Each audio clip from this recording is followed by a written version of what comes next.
Hai semua, selamat datang di channelku Dera Affairs.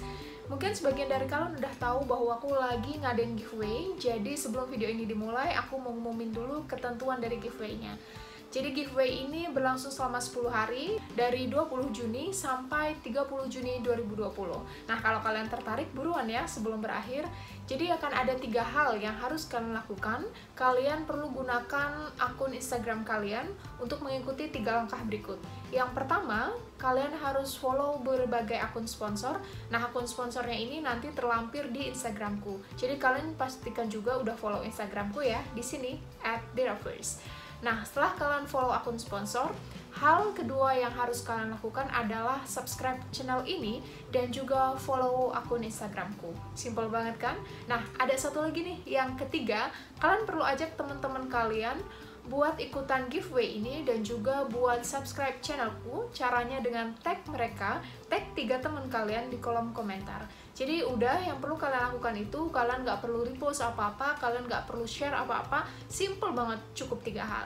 Dan pastikan jangan sampai ada satu hal yang terlewatkan, biar keikutsertaan kalian nggak gugur. Gimana dengan hadiahnya? Well, untuk hadiahnya jangan khawatir, insya Allah hadiahnya bermanfaat buat kalian. Jadi akan ada 5 pemenang. Pemenang pertama yang diundi dan namanya keluar pertama akan memenangkan hadiah utama berupa uang tunai senilai Rp500.000 atau 500.000. Nah, itu untuk pemenang utama. Pemenang selanjutnya, pemenang kedua dan ketiga akan mendapatkan uang senilai Rp100.000. Jadi yang dapat uang Rp100.000 akan ada 2 orang. Selanjutnya, pemenang keempat dan kelima akan mendapatkan Bluetooth speaker. Nah, itu dia untuk hadiahnya. Jadi akan ada 5 pemenang yang terpilih. Ayo buruan ikut ya, dan jangan lupa ajak teman-teman kalian juga buat ikutan giveaway ini. Video ini adalah tentang pengalamanku sebagai muslim ketika tinggal di UK atau tinggal di Inggris.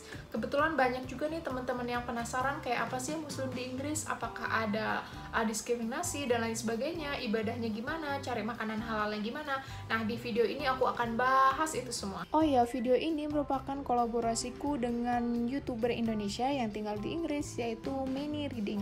Kalian perlu subscribe channelnya nih, soalnya videonya keren-keren banget. Ada juga konten tentang mama rantau, yang ini gokil banget sih. Dan kalian juga bisa lihat nih di playlist, banyak banget yang menarik. Ada juga tentang pernikahan atau mixed marriage antara orang Indonesia dengan bule. Jadi jangan lupa subscribe channel Many ya. Oke, jadi pertama, poin yang akan aku bahas adalah masalah diskriminasi. Ada nggak sih diskriminasi di UK? Oke, sebelum aku bahas pengalamanku pribadi, aku akan bahas pengalaman temenku dulu. Jadi aku punya temen yang memang dia itu ngerasain diskriminasi, tapi secara nggak langsung ya.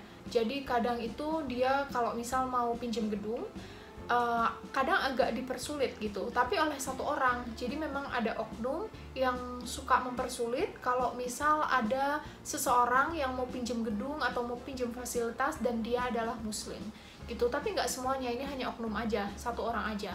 Nah, pengalaman temenku gitu, pas dia mau pinjam terkesan banget dipersulit. Tapi kalau yang pinjem temennya lagi yang bukan non muslim, itu boleh-boleh aja, seperti itu. Nah, selain itu temenku juga kadang tuh kayak agak didebat gitu, kelihatan banget bahwa si oknum ini tuh nggak suka dengan muslim. Nah, itu tadi pengalaman yang langsung dialami oleh temenku. Untuk kasus terbaru lagi, mungkin kalian udah pernah dengar beberapa minggu yang lalu itu ada kasus penembakan. Jadi seorang cewek lagi jalan, dia pakai kerudung, dia muslim, terus dia tahu-tahu aja ditembak oleh stranger gitu, jadi oleh orang yang nggak dikenal. Itu memang kasusnya booming banget, jadi banyak di repost di mana-mana karena memang cewek ini tuh nggak salah apa-apa kayak gitu. Mungkin itu juga karena efek Islamofobia gitu ya, jadi sefatal itu. Tapi jangan khawatir, ini nggak terjadi di semua daerah, ini nggak terjadi di semua kota. Jadi memang selama aku tinggal di Inggris pun aku belum pernah ngalamin langsung atau lihat langsung kejadian yang seperti itu. Ini baru aku dengar kemarin-kemarin melalui berita. Nah, kalau pengalamanku sendiri, ya, aku mau kasih tahu kalian dulu nih, kalau kalian lagi cari-cari make up yang variannya banyak, yang harganya juga terjangkau, kalian bisa kepoin Instagramnya skincaretegal.id. Bisa dilihat nih, banyak banget pilihan produknya, dan harganya juga terjangkau. Itu ada palette eyeshadow, warnanya cantik-cantik, tapi harganya cuma 25–35 ribu. Terjangkau banget kan? Ada juga nih akun publik yang bisa kalian kepoin. di fotofolio.id. Nah, kalau kalian lapar nih atau pengen cemilan, kalian bisa kepoin Instagramnya kela.id. Ini sedia berbagai macam kue, dari mulai kue cemilan, cookies, sampai kue ulang tahun. Kalian yang lagi cari bahan-bahan sembako yang harganya terjangkau, kalian juga bisa kepoin Instagramnya Toko Sembako Suroso. Nah, itu menyediakan berbagai macam produk untuk grosir dan eceran. Alhamdulillah aku belum pernah ngerasain diskriminasi sedikit pun. Tapi tentu ada beberapa orang yang tanya tentang Islam, yang tanya tentang hijab, yang tanya tentang kayak our way of life, cara kita hidup dan lain sebagainya. Aku juga beberapa kali ada dalam sebuah diskusi santai sama teman-teman. Jadi waktu itu temanku ada yang dari Inggris, ada yang dari Cina gitu, dan lagi ngobrol-ngobrol bahwa mereka tuh nggak percaya adanya Tuhan gitu. Mereka juga bilang kayak, ngapain sih kita harus percaya sama Tuhan? Toh kita mau berbuat baik nggak usah percaya sama Tuhan juga bisa gitu. Kita tetap bisa menjalani hidup ini tanpa kita percaya adanya Tuhan. Nah gitu kata temanku. Dan itu ngomongnya di depan aku, ya aku bilang aja bahwa aku percaya ada Tuhan, gini-gini gitu. Selain itu, aku juga pernah ada dalam suatu diskusi sama temanku yang juga orang Eropa. Dia tuh mempertanyakan tentang hijab gitu. Kayak misal, aku tuh pakai hijab kapan aja sih? Apakah aku di rumah pakai hijab? Apakah aku benar-benar harus menutup auratku di depan semua orang atau gimana? Kayak gitu. Jadi lebih ke tanya sih, meskipun memang tanyanya tuh sedikit kayak gimana ya, mungkin mereka tuh awam banget, jadi kayak nanyanya tuh sedikit judgmental gitu. Tapi ya aku berusaha mengerti sih, karena kalau misal non muslim di Indonesia, mereka kan udah familiar banget dengan muslim kan, mereka udah live side by side gitu. Tapi buat orang Eropa yang mungkin cuma lihat aja dari jauh, dan mungkin mereka nggak punya kesempatan untuk punya kenalan seorang muslim, jadi ketika mereka kenal aku dan mereka pikir mereka bisa membuka diskusi, mereka tuh tanyanya bener-bener yang kayak tek tek tek tek gitu, detail banget. Selain itu aku juga pernah diskusi lagi sama temenku yang orang Brazil juga, terus sama yang orang Eropa, tentang terorisme gitu. Kadang kan konotasinya gitu kan, dikait-kaitkan muslim dengan terorisme. Terus aku nanyain ke mereka, anggapan mereka gimana. Nggak tahu itu mereka karena di depanku atau gimana, tapi yang jelas mereka itu dengan terbuka, open minded, bilang bahwa itu nggak ada hubungannya gitu. Jadi aku pun juga menimpali bahwa terorisme itu mungkin mereka beranggapan bahwa mereka adalah bagian dari muslim, tapi sebenarnya muslim sendiri juga merasa terusik gitu. Kita juga nggak nyaman, dan bahkan banyak juga muslim yang dijadikan korban oleh terorisme.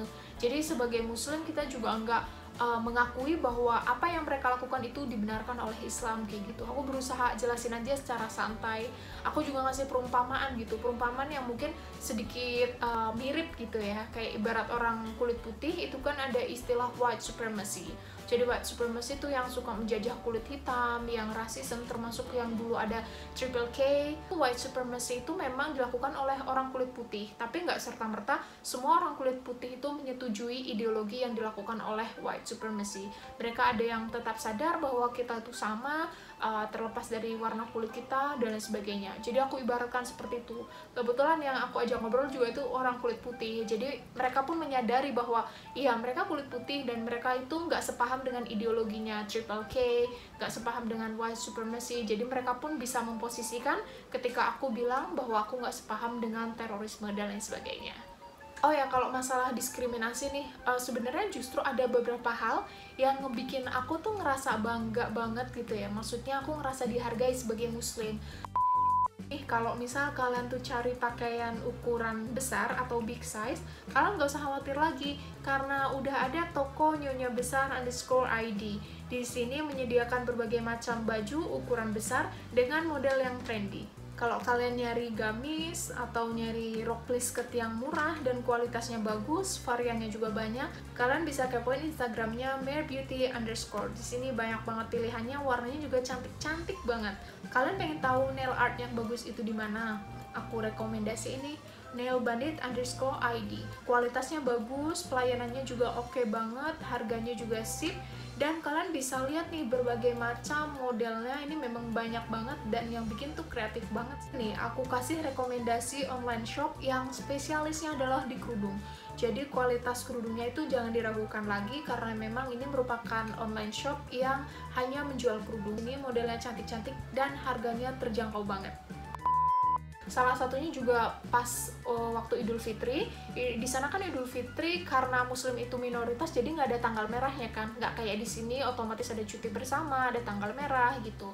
Nah waktu itu Dika itu pas Idul Fitri jadi ada jadwal kerja, tapi dia minta izin ke atasannya, jelasin bahwa ini tuh Idul Fitri, aku mau sholat Id bareng-bareng kayak gitu, dan itu dikasih izin gitu sama atasannya yang memang non Muslim.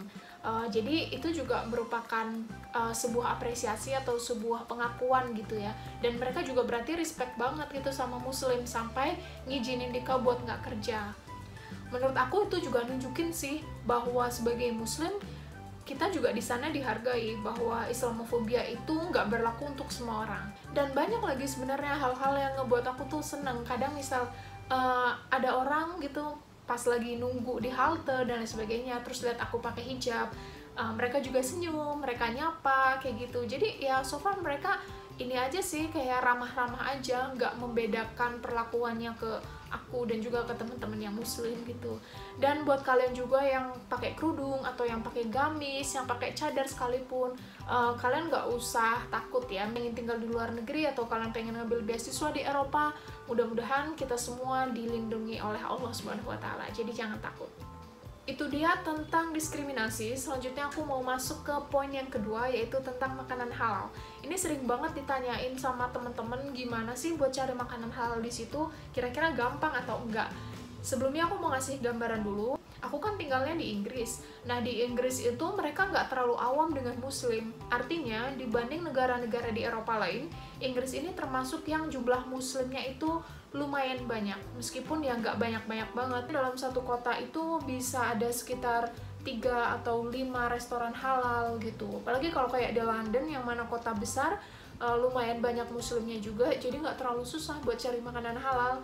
Nah biasanya yang ngebuka restoran halal itu orang-orang yang dari Timur Tengah, karena kebetulan di Inggris sendiri cukup banyak pendatang. Kadang itu orang tuanya pendatang, nanti udah beranak pinak di situ, mereka jadi warga negaranya itu Inggris tapi wajahnya itu Timur Tengah, keturunan Timur Tengah gitu. Nah nanti mereka buka restoran atau misal kayak jual kebab kayak gitu. Lumayan banyak sih itu untuk makanan yang siap sajinya. Begitu juga dengan kalau belanja daging gitu ya kan, kalau Muslim itu nggak bisa serta-merta makan ayam gitu kan, meskipun itu bukan babi, tapi ketika ayamnya nggak disembelih dengan nama Allah, maka itu juga kan termasuk bangkai dan kita nggak bisa makan itu kan. Jadi di Inggris sendiri, khususnya di tempat dimana aku tinggal itu ada kayak toko gitu, grocery shop. Nah di situ jual daging yang disembelih dengan doa. Jadi memang yang punya toko itu orang Timur Tengah gitu, dan ya mereka bisa menjamin bahwa itu halal. Sebenarnya kayak di supermarket gitu, meskipun supermarket itu bukan punya Muslim, biasanya juga nyediain daging-daging halal. Jadi memang dagingnya itu udah dikemas, dagingnya itu kan dipisah-pisah kan, jadi otomatis terpisah juga dengan daging babi atau dengan ayam yang nggak halal. Nah itu udah dibungkus sendiri, nanti di situ ada tulisan halalnya. Tapi memang kalau di supermarket itu biasanya harganya lebih mahal, jadi yang halal itu lebih mahal dari yang non halal. Selain itu di Inggris atau di Eropa pada umumnya itu juga lumayan gampang nyari menu vegetarian. Jadi kalau misal kalian benar-benar pengen ngehindarin daging, misalnya ragu, ya kalian bisa pilih opsi itu vegetarian. Selanjutnya poin yang ketiga tentang tempat ibadahnya. Jadi di mana sih sholatnya itu? Kalau misal di Indonesia itu pasti kan gampang banget nyari masjid kan. Kita jalan berapa kilometer nanti nemuin masjid, lagi di kendaraan berhenti aja sampingnya bisa nemuin masjid. Tapi beda banget tentunya dengan di Inggris. Kalau di Inggris itu memang ada masjid, khususnya di kota-kota yang banyak pendatangnya, kayak misal di Southampton, di Birmingham, itu kan kota ibaratnya tuh kayak kota pelajar kan. Ada universitas ternama, jadi di situ banyak pendatang. Otomatis masjid juga ada. Tapi kalau yang kayak di pedesaan banget, mungkin itu juga bakal susah nyari masjid, karena di sana jarang ada pendatang dari Timur Tengah, dari Pakistan atau dari Muslim countries seperti itu. Lumayan sih, meskipun ada 2 atau 3 itu udah termasuk beruntung banget gitu, karena nggak semua kota di Inggris punya masjid. Nah untuk di kampusku sendiri itu ada tempat ibadahnya, ada praying roomnya. Ukurannya memang nggak terlalu besar ya, tapi untuk di negara yang mayoritas itu non-Muslim, udah bagus termasuknya. Kalau pengalamanku dulu ya, meskipun di kampusku itu ada praying room, tapi beberapa kali justru aku kesulitan buat sholat di praying room. Alasannya karena kampusnya itu kan luas banget. Jadi kalau dari gedung tempatku kuliah buat ke praying roomnya itu sekitar 15 menit jalan kaki cepat. Jalan kakinya orang Inggris nih cepet gitu ya. Kalau dibanding orang Indonesia berarti cepet banget. Itu 15 menit jalannya. Jadi buat bolak-balik itu setengah jam. Kadang misalnya waktu asar itu habis di tengah-tengah kuliah, itu susah banget buat gimana ya, jalan setengah jam itu baru buat perjalanannya, belum lagi sholatnya misalnya cepet-cepetnya itu 10 menit, jadi sekitar menghabiskan waktu 40 menit. Sedangkan kuliah itu paling sekitar 1 jam 20 menit. Jadi memang kalau misalnya harus sholat di praying room, aku bakal ketinggalan banyak banget penjelasan dari dosen gitu. Akhirnya kadang aku sholat di kelas. Dan memang sholat di kelas itu nggak tenang. Beberapa kali aku lagi sholat, aku kan sengaja cari-cari ruang yang kosong kan. Kadang sampai aku naik ke lantai atas, atau turun ke lantai bawah, nyari kelas yang kosong. Nah, ntar giliran, oh ini kelas kosong nih, aku mau ikut sholat gitu. Ntar giliran aku di tengah-tengah sholat, ada yang buka pintu, ada yang mau masuk gitu. Dan itu kejadiannya nggak sekali, 2 kali. Aku kayak deg-degan banget kan, barangkali ternyata kelas itu mau dipakai buat kuliah. Terus, mahasiswa pada nungguin di depannya, itu kan nggak enak banget itu. Kalian yang mungkin mau nikah atau lagi siap-siap ya buat pernikahan, kalian bisa kepoin Instagram mahar_tegal_Brebes. Nah, di sini tuh udah banyak banget pilihannya, jadi kalian gak usah ragu lagi masalah kualitasnya, karena jam terbangnya juga udah tinggi. Kalian tinggal request aja pengennya gimana. Kalian lagi bingung mau beli hijab dan gamis di mana? Kepoin Instagram ini aja, hijabdress.id. Di situ tersedia berbagai macam gamis dan juga hijab. Modelnya juga cantik-cantik dan penjualnya juga ramah loh, jadi jangan ragu buat kepoin ya. Kalau kalian lagi lapar dan pengen makanan yang unik dan juga rasanya lezat, tampilannya juga menarik, kalian bisa langsung kepoin Instagramnya wrapandgo.eat. Jadi ini menyediakan mentai dengan berbagai pilihan rasa, berbagai pilihan menu. Silakan kalian kepoin dan kalian juga bisa langsung tanya-tanya ke ownernya. Lagi cari fashion cowok yang keren, kalian bisa kepoin Instagram Kuluku Men Fashion. Di sini kalian bisa nemuin berbagai macam fashion cowok dari mulai baju, tas, jaket, dan lain sebagainya. Untuk harganya jangan khawatir, di sini terjangkau banget. Nah, kalau lagi dalam perjalanan sendiri, misalnya pas lagi keluar kota, kadang aku memanfaatkan waktu saat di bis itu buat sholat. Kalau di bis itu kan sholatnya malah lebih tenang gitu kan, dibanding kayak misal di taman atau di bawah tangga, itu kadang diliatin, terus juga kadang kayak nggak nyaman aja gitu. Kalau di bis sambil duduk, tayamum, di situ enak. Selanjutnya, poin yang terakhir, yang keempat, tentang komunitas muslim.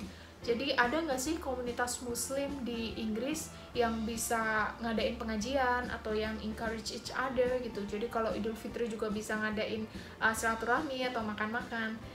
Untuk di Inggris sendiri tuh ada, di kotaku juga ada, Southampton. Komunitasnya sendiri ini beragam, ada yang komunitas internasional, jadi kayak komunitas itu terdiri dari orang-orang Pakistan, dari orang-orang Mesir, Arab, gitu, Malaysia, Indonesia, dan negara-negara muslim lain, itu juga ada. Ada juga komunitas muslim yang khusus orang-orang Indonesia. Untuk di kampusku sendiri, ada organisasinya juga, jadi sebutannya itu ISOC, Islamic Society. Itu memang terdiri dari orang-orang muslim dari berbagai negara, dan itu semuanya mahasiswa di kampusku. Jadi suka ada kegiatan, suka ada pengajian, kadang ada kursus atau training buat baca Quran, dan lain sebagainya. Untuk warga Indonesianya sendiri juga punya komunitas sendiri, ada namanya Kibar. Kibar itu komunitas Islam Britania Raya, jadi itu khusus untuk muslim Indonesia Britania Raya. Di kampusku sendiri karena lumayan banyak orang Indonesianya, jadi kadang tuh ngadain pengajian bulanan. Itu berkolaborasi antara PPI, Persatuan Pelajar Indonesia, dengan orang-orang Indonesia yang udah nikah sama bule, yang udah tinggal di sana gitu. Jadi kadang kita ngadain pengajian, nanti manggil ustadz gitu, kadang ustadz dari Timur Tengah, terus nanti ceramah, habis itu makan-makan. Aku beberapa kali ngevlog nih pengajian warga Indonesia di Inggris. Kalau kalian penasaran bisa cek videonya di sini. Itu dia tentang kehidupan muslim di Inggris. Kalau misal kalian masih penasaran beberapa hal, kalian bisa cek videoku yang lain. Ada yang tentang sholat Idul Fitri di Inggris, ada yang tentang buka bersama, pengajian, dan lain sebagainya. Kalian bisa cek di playlist Daily Vlog. Cukup segini dulu untuk video kali ini. Jangan lupa giveaway-nya. Ayo ajak teman-teman buat ikut, dan kalian juga harus ikut. Sampai ketemu lagi di video selanjutnya. Bye!